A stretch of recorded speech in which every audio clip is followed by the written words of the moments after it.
Hey, what's up guys? My name is Taylor and I make music here at the Rave Barn. Today I want to share with you some tech tips and some building blocks for making melodic techno. Now before we get into the thick of all these tech tips, let's talk a little bit about what melodic techno really is and where it came from. So melodic techno, it really didn't start to explode until the mid-2010s, and now it's really starting to take a big hold on the EDM scene. But it's really a mix of three genres, right? You have melodic house, you have minimal techno, and progressive house, all sort of smushed into one. Like a lot of modern EDM genres, it's really kind of a hybrid of several genres at the same time. And you have stuff that ranges from more chill, Tale of Us and John Summit type tracks to Cassian big melodic bangers.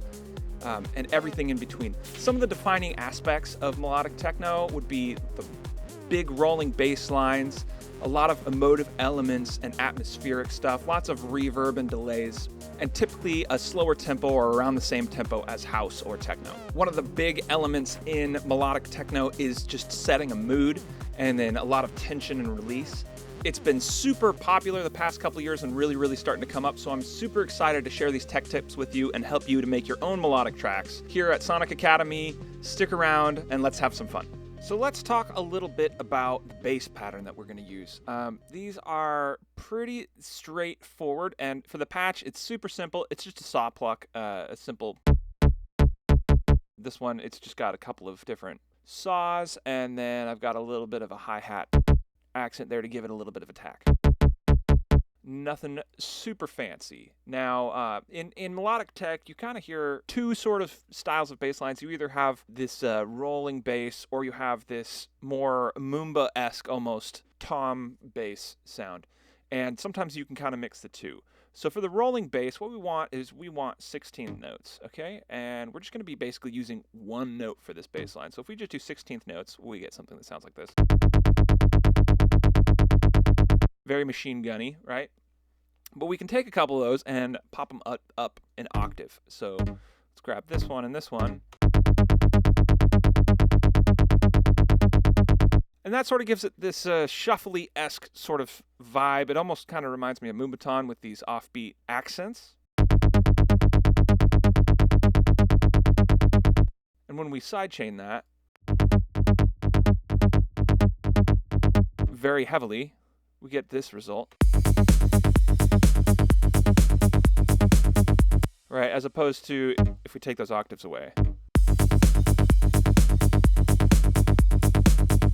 And even just a straight 16th note can be impactful in itself, but you add a little bit of spice.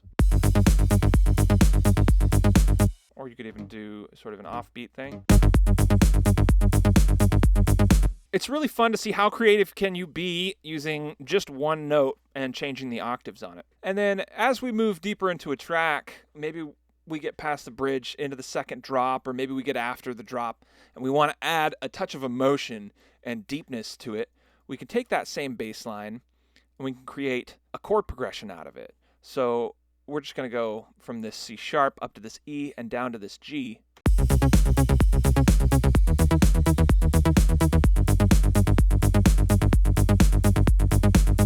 And that gives us a little bit of emotion. Now, if we want to thicken up this bass a little bit more, we can add a sub pattern. If we're going to do that, we're going to probably want to cut a little bit of the low end out of our main bass here, and we're just going to add this sort of garagey type synth, which is all sine waves. Okay, so the gist of what we have going on here is a sine wave, and then we have another sine wave that's an octave lower, and we are modulating the first sine wave with that. So if I play with this,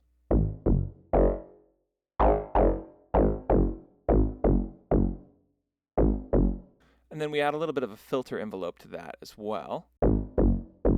And then at the end here, we've got this reverb, and this is a preset in Ableton called Car Garage. I really like this, especially when you move it all the way over to the algorithmic side. If I take this reverb off, it's kind of boring, right? It's kind of not that interesting, but when we add that in,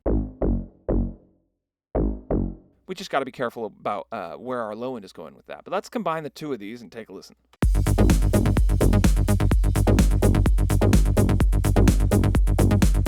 Let's listen to it with everything in the track and see how that vibes.